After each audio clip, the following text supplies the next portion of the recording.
Okay mga bossing, yan, magandang araw na naman po sa atin lahat. At eto mga bossing, welcome back na naman po ulit dito sa ating channel. For today's video natin, so feature po natin for today's video natin ay Rusi. Ayan, so ang issue at problema nito mga bossing, ayan, baka maging issue rin ang inyong mga unit ha.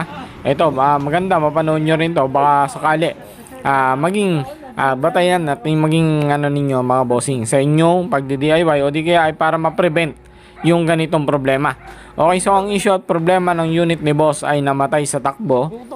At nung mamatay sa takbo ay hindi na niya mapandar dahil hindi masipa yung kanyang kicker. So ginamit niya yung kanyang push button, so ayaw din gumana no kanyang push button. Although malakas yung kanyang battery, hindi pa rin siya gumana. So ang ginawa, pinahatak na niya yung kanyang unit dito sa atin sa shop.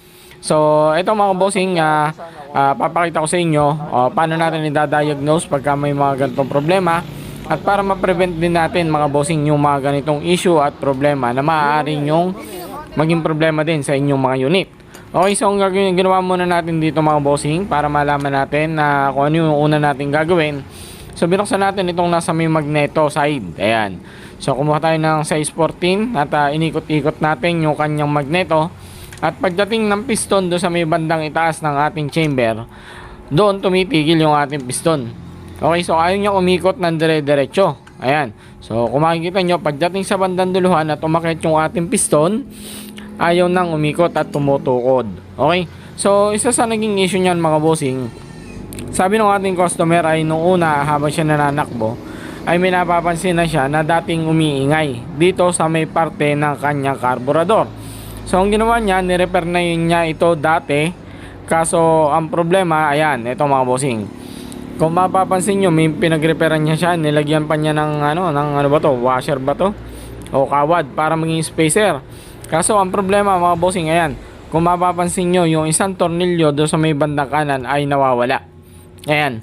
Yan yung isa sa possible na po pwedeng nangyari dito sa unit. Kasi kung yan mga bossing ay nalaglag diyan sa ating piston habang tayo nananakbo, possible yan mabubusing yan ay mahihigop ng ating chamber.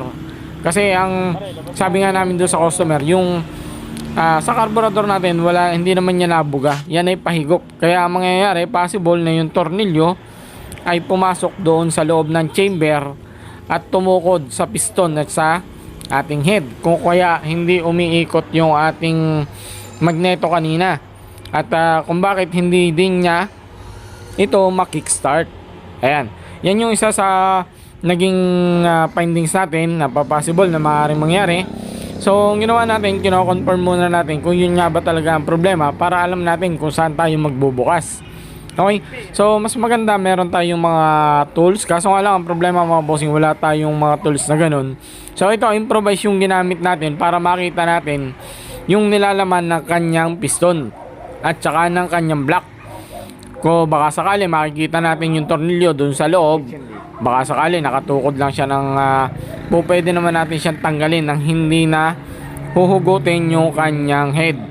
Okay, so ganito lang yung ginawa natin. Ito nabibili lang ito. Ito yung mga ginagamit sa panghinto tuloy, ayan, para makita yung ating mga dumi sa ating tainga. Ayan. So kahit pa paano, ayan, nakikita natin yung sitwasyon sa loob ng ating piston. At ayan, kung mapapansin po natin mga bossing, yung ating piston na po yan ay may raming tama ang kanyang piston sa paligid. Ayan. So dito hindi ko na lang din na-focus yung ating camera, pero napansin natin dyan na merong isang debris na maliit lang naman na possible yun ang tumutukod doon sa ating piston at sa ating head. So ayan, dahil na-confirm na natin na may makatama yung kanyang piston, so ang ginawa natin mga bossing, yan ay binuksan na po natin. Ayan. So no choice tayo, hindi na natin mahuhugod dyan kasi tinry na namin na suutan ng magnet sa loob. Kaso ang problema, ayun, ayaw talaga. At ayan, ito, nabuksan na natin mga bossing ang kanyang cylinder head. At ito, yung kanyang cylinder head. Ayan mga bossing, kita nyo ang tama sa paligid. Maraming tama sa paligid. At dito naman sa ating piston, so good news sa ating piston, hindi siya nabutas. Ayan. So kung mapapansin nyo, bandang dulo, ayan, ayan yung possible na tornilyo na natunaw na dyan sa loob ng ating combustion. Ayan. So kumapit, yan po yung tumutukod do sa ating head. Na kung yan po ay hindi kapit na ganyan, at halimbawa siya ay gumagalaw do sa loob, so possible madadala ng ating magnet, hindi na natin kailangan magbukas. Kasi ang problema, ito, kung hindi pa natin tinuktok yung kanyang pinaka-debris na kumapit dito sa kanyang piston, so hindi pa siya matatanggal. So ang isang naging issue pa dito, bali bukod dyan sa piston natin na nagkaroon ng konting tama lang naman, so wala tayong magiging problema dyan, ayos pa yan. Kaso ang problema dito naman sa kanyang exhaust valve, ayan. Intake valve pala ito mga boss, ayan. So kung mapapansin nyo, ang lakas ng tagas. Kasi doon sa parte na yun, possible na dyan sumingit, ayan oh. Kita nyo? Nung tanggalin natin yung kanyang ayan oh, sumingit. Kaya nagkaroon ng singaw ang ating intake valve. So kahit halimbawa matanggal naman natin yun, possible hindi rin siya i-start kasi nga singaw yung kanyang barbula. Pwede natin mapa-start siya kaso wala siyang minor. Ayan. So hindi natin siya matatiming ng ayos. So yan yung isa sa mga pwede at maaaring mangyari in case halimbawa napapabayaan nyo na meron ng kumakalansing doon sa inyong magneto sa inyong karburador. So check nyo na lang din yung nasa gilid, yung pinaka-choke ng ating karburador.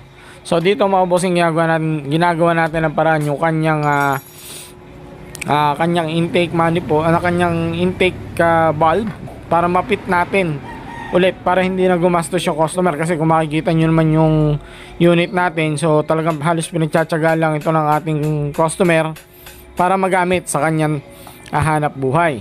So para mabawasan ang kanyang gastusin at kanyang magiging bill sa mga pyesa, ayan. So pag naayos natin to, mapipit natin yan. Marami na tayong nagawang ganyan, kaya natin yang ipit sa ganyang pamamaraan. Okay, so hindi ko na nabidyohan yung ating pagbubuo do sa ating makina. So ang ano ko lang naman dito is para mabigyan kayo ng awareness at saka ng kaalaman na maaaring po pwede mangyari do sa inyong mga unit kapag napapabayaan. Okay, so yun lang mga bossing, maraming salamat. So ito, testingin natin yung ating unit kung may start na. So maraming salamat po sa inyong patuloy na pagsuporta. God bless po sa ating lahat mga boss. Hindi mo naman i-start. Start, dini, pas button.